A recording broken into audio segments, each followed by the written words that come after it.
हे शिव आप मेरे गुरु हैं। शुरुआत की पंक्ति यही है। यानी आप अपने माइंड को, एक नया आदमी है वो अपने माइंड को सजेस्ट कर रहा है, अपने मन में ये विचार डाल रहा है कि हे शिव आप मेरे गुरु हैं। यानी कि वहाँ खड़ा है वो आदमी, मेरे गुरु हैं, और तुरंत कहता है वो कि मैं आपका शिष्य हूँ। यानी अब झुक रहा है वो, अभी मेरा है, मैंने पकड़े हुए है वो। तो माइंड को सजेस्ट करना है कि मेरे गुरु शिव हैं, मेरे गुरु शिव हैं, मेरे गुरु शिव हैं। तब सजेशन चेंज कर रहा है उसका कि मैं आपका शिष्य हूँ। अब यहाँ विनीत हुआ वो, झुका वो। अगर मन में इस बात की आवृत्ति ली जाए, दोहराया जाए कि हे शिव आप मेरे गुरु हैं, मन ही मन, बोलने की जरूरत तो है नहीं। मन अगर समझता है कि हे शिव आप मेरे गुरु हैं, मैं आपका शिष्य हूँ, तो बाद में मेरे गुरु हैं यह कम होने लगेगा और मैं आपका शिष्य हूँ ये बढ़ने लगेगा भाव। काम तो इतने ही से चल जाएगा। लेकिन आदमी समझता नहीं है, सोचता है कि इसके बाद कुछ बोलना चाहिए, कुछ मांगना चाहिए महादेव से।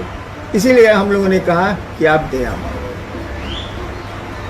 दया वेग है, दया नहीं है तो ऐसा मिलेगा।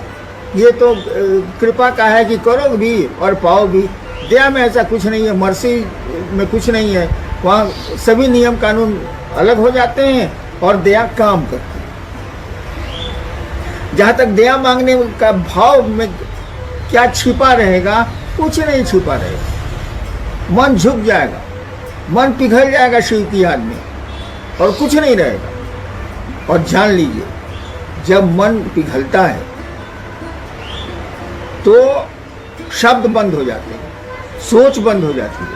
आप देखिए, किसी को आप बहुत प्रेम कर रहे हो, बहुत आपका प्रिय पात्र कोई है, वो अचानक आपसे 10 साल के बाद मिल जाता है और आप वो दोनों पहचान लेते हैं। अकबका जाइएगा, कुछ बोल ही नहीं पाइएगा। कुछ देर के बाद तब फिर आपके विचार और आपके शब्द लौटेंगे, पूछेगा भैया तुम इतना दिन से कहाँ थे। अकबका गए आप, मैंने बोली आपकी बंद हो गई, कुछ सोच नहीं पा रहा है मन, अरे ये कहाँ से मिल गया भाई 10 साल के बाद। तो शिव से दया मांगने की स्थिति में यही होगा, कोई विचार नहीं होगा, आवाज़ बंद हो जाएगी, आप विनीत हो जाएंगे, आप झुक जाएंगे, मन आपका पिघलेगा, यानी कड़ा नहीं रहेगा, अकड़ नहीं रहेगी।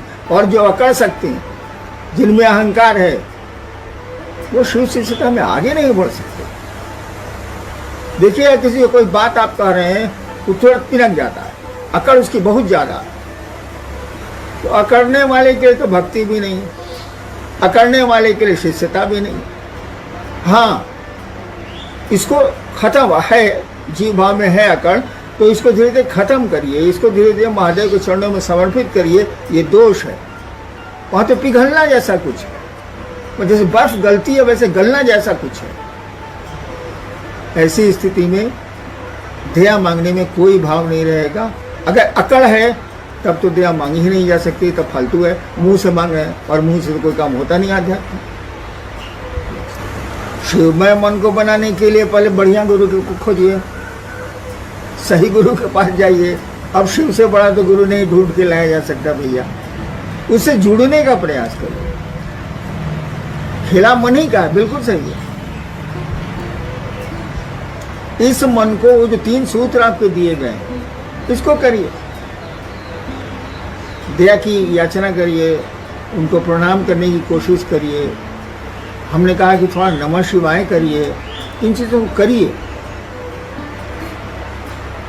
और जुड़ेगा तो मन। वैसे मन से शिव को नहीं जाना जा सकता है, लेकिन मन एक दिन जुड़ते जुड़ते बेमन हो जाएगा, माइंडलेसनेस में चला जाएगा, तब शिव का आभास हो सकता है। तो दुष्कर है, थोड़ा कठिन है, तब भी मन शिव जैसा तो हो जाएगा।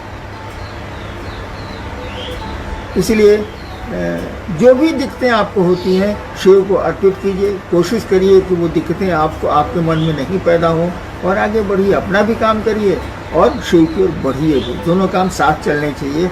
सामाजिक व्यवस्था और आध्यात्म दोनों का सामंजस्य रखिए और बढ़िए। देखिए, हमने 80 के दशक से शुरू किया था और 90 के बाद तो कमरे से बाहर ये बात चली आई। जब मैं पटने में था मेरी कोशिश रही है कि लोगों को शिव से जोड़ूं, ताकि उनका मन विशाल बने, बड़ा बने, संकीर्णताओं से दूर हो। बहुत कुछ हुआ भी है। शिव शिष्यता में संकीर्णताएं बहुत कम नज़र आती हैं, नहीं के बराबर नज़र आती हैं।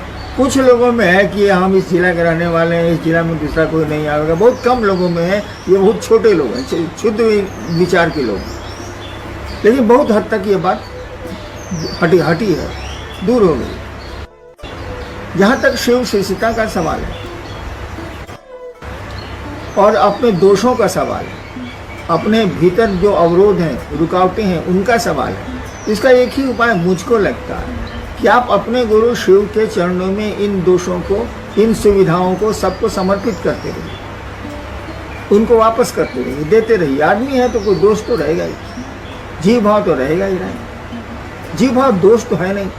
शिव भाव में चलने में थोड़ा दोष रुकता है, लेकिन अगर शिव को अर्पण कर दिया जाए, शिव को दे दी जाए ये चीज़ें, तो फिर धीरे धीरे समाप्त हो जाए।